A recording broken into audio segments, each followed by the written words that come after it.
What's going on, America? This is Kevin from Kevin's Corner.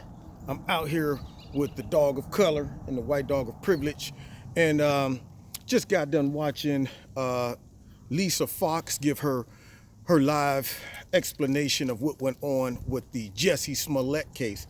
Yeah, I guess it's time for her to come out and do a little damage control, considering the heat that's coming down on her, because people they're not buying it.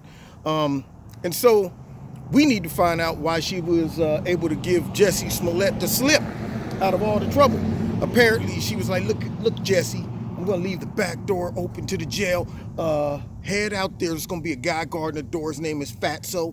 Just say the fat man sleeps alone. That's the key word. He'll let you go. Yeah, just let him slide. And so this lady does this interview, and she, I guess, streamed it live. And she has some crucial questions that I have as well. Like, for example, why in the world would this lady, I think her name was Tina Chin, decide, hey, you know what? I'm just going to be a concerned citizen and call up Lisa Fox, my buddy, and ask her what's going on with that Jussie Smullet case.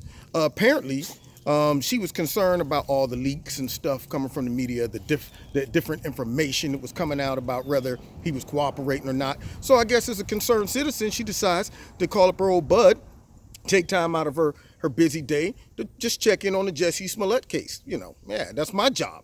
And just so happened I'm a former chief of staff for Michelle Obama, who Jussie Smullet was cool with. And so I guess she had this conversation with Tina Chin, and then also mentioned that a family member of Jussie Smullet called her as well. And I'm thinking, that's odd. Now, according to Lisa Fox, this is something that happens all the time. People just reach out to her. I need to talk to you about this, because they don't have a relationship with the police, she said. So they called her. So the interviewer, because hopefully she's trying to get to the bottom of this, she asked the question, well, what family member? Who is it? Well, just a family member. Which one? A cousin, aunt, niece, mother? Well, just a family member. That's a crucial piece of this puzzle. Because could that family member have been Kamala Harris? I'm just saying. Rumor has it that they're related. But nonetheless, she goes on and she moves into the part of this interview where she's trying to justify why in the heck she decided to make this decision. So here's the thing that bothers me. She never mentioned anything about Jussie being guilty. She wouldn't answer that question. She comes up with this bogus explanation saying that, well, we wanted him to go through the diversion program. And I'm thinking, well, what diversion program is this you're speaking of?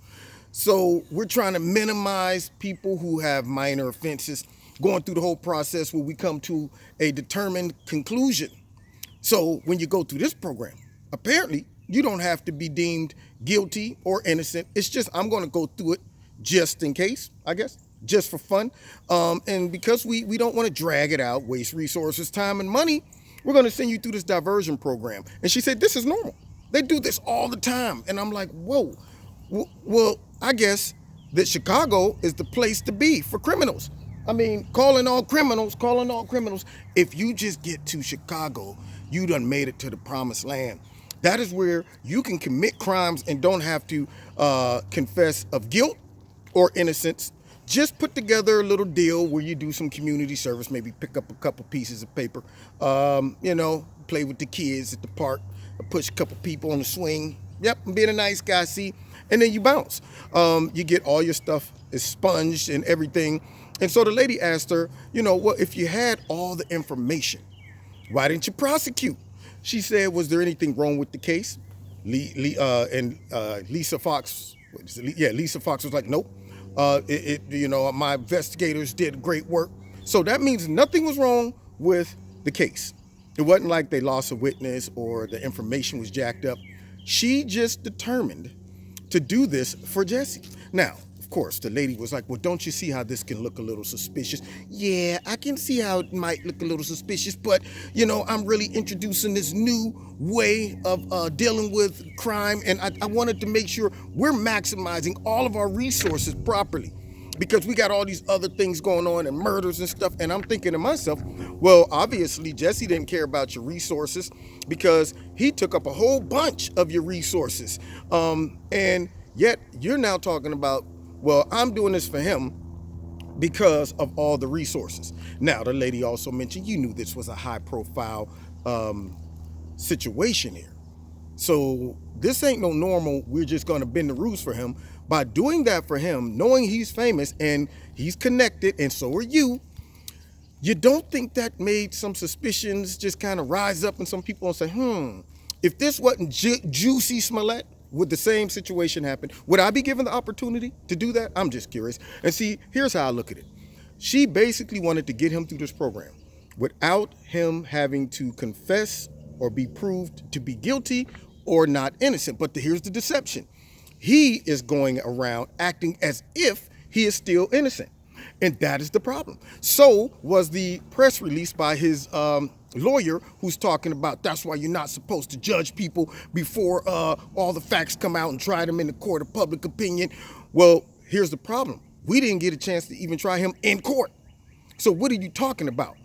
The lady, Lisa, would never say whether Jussie was guilty or not. The lady asked her several times, do you think he's guilty? Well, he wasn't found guilty in the court of law. But do you think he's guilty? I think that we had enough evidence to go to court over. Do you think he did it? I think that we had enough evidence to go to court over. She never said, yeah, I believe he was guilty. Whereas all the other people who saw the evidence is mad at this. They said, oh, that dude did it. He is full-blown guilty. So that still then doesn't justify if you got a guilty case and he decided, remember, Jussie decided to do this in public. I'm like the old school parent that says, okay, you know what? I'm not going to wait to get home to whoop you if you put on a show in public. If you want to put on a show in public, I'm going to tear you up in public. We can both be the star of the show. I'm going to go ahead and put you on public display since you was out there acting a fool, running up and down the grocery aisles, knocking stuff over, all that stuff. Yeah, okay, you want to act up in public? No. I'm going to embarrass you in public because you just embarrassed me in public. Jussie was all on TV. He was all doing the shaking his butt on, hey, I'm the gay Tupac and all that stuff.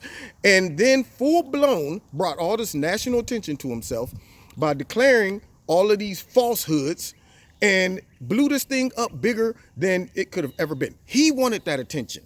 So because he did that and wanted all that attention and brought it to himself, he should have been tried in public and bring that attention to himself. So what is she talking about? She tried to weasel around, snaking and all that stuff, but we all know that was some home cooking. Now, if I'm a prosecutor, my question to her is, I need to find out who that family member was that you spoke to. So you've been listening to Kevin and Kevin's Corner. We're going to be talking about this in about an hour and a half when my show starts. So give me a shout out on YouTube at 7:30 this evening. And also don't forget to check out my radio blog talk show and find me on Facebook, Twitter. Don't forget to hit like, share, notification button, and subscribe. Check out Extreme Teas, my sponsor. You'll love the products. If you click on something that you like, put my name in the promo code and you'll get a 20% discount. And if you want to donate to Kevin and Kevin's Corner, there's a link in the bottom to do so. And don't forget to follow me on Facebook and Twitter. God bless. See you next time in Kevin's Corner.